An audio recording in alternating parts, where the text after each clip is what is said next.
Big question, how do we start the downswing?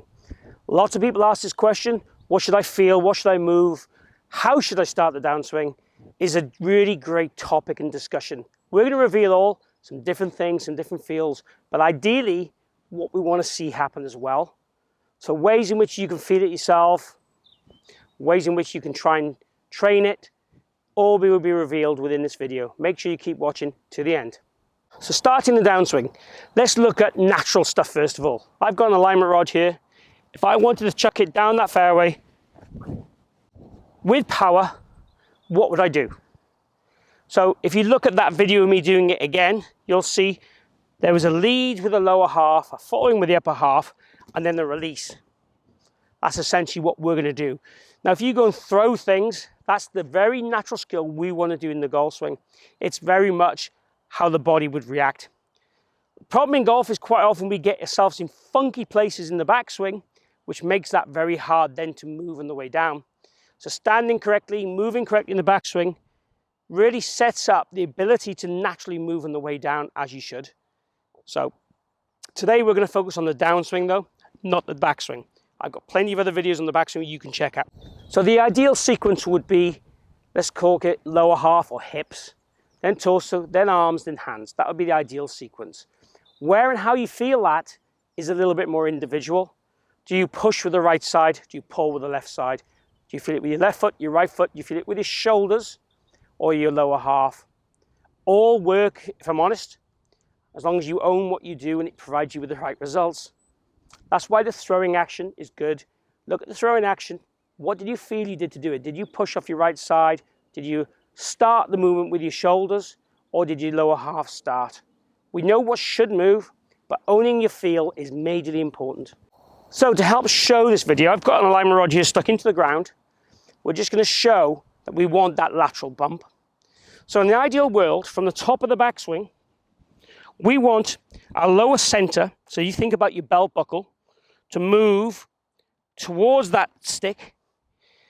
What would happen, obviously, the knees will be, this one would be straight to the top of the backswing, this will be bent. The knees kind of level up as we move laterally across. As that happens, the right side of your upper torso will bend this way. That helps shadow the golf club and get the club on track or on plane. Then we continue a more lateral movement and rotation. So the idea would be that we'd work towards this stick, right? And if you look at the best players in the world, they move some 5-6 inches laterally with the hips in this transition type area. So the key for me is being able to move what I would call your center of mass down here across whilst keeping your torso back. If I do that on its own, automatically it makes me want to start to right side bend. Then as I put my right shoulder towards that golf ball, you see there I get that right side bend. So it's this movement across, this movement then onto and towards the golf ball. Again, if I was going to slap that ball with maximum power, it's a pretty natural movement. So there's a centering, a lateral and a rotation for sure. What we don't want to ever do is outrun the rotation, so rotating so early and hard that our arms get forward and then we have to then side bend late. It's very much more about, for me, the lateral bump and the side bend, or the centering and the side bend, and then more of the same. So trying to get our hips or thigh in a straight line, moving the center towards this rod is a great way of feeling this. And again, if I stand there, swing back and think, okay, how do I do that? Am I pushing and rolling my right foot across to do it? Am I moving my right shoulder down towards my ankle to do it? Or am I pulling my lead side out the way? All are correct. As I said earlier, it's about owning whichever one that allows you to do this the best. That is ultimately the secret in this. So having a go will start to give you those feels. The key is we definitely want to feel there's a lateral sense down here. Whether there's a small bit, then a continuation, or whether it's a continuation, doesn't matter. For the average golfer, trust me on this, moving more across is essential.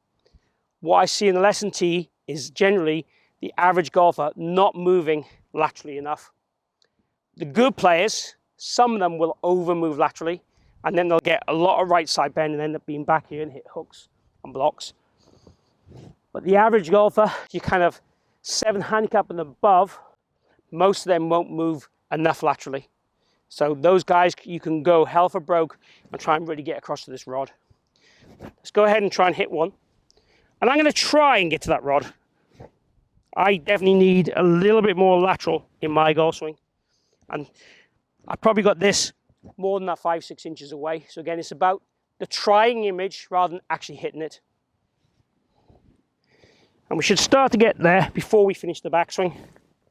So that centering happens before we finish the backswing.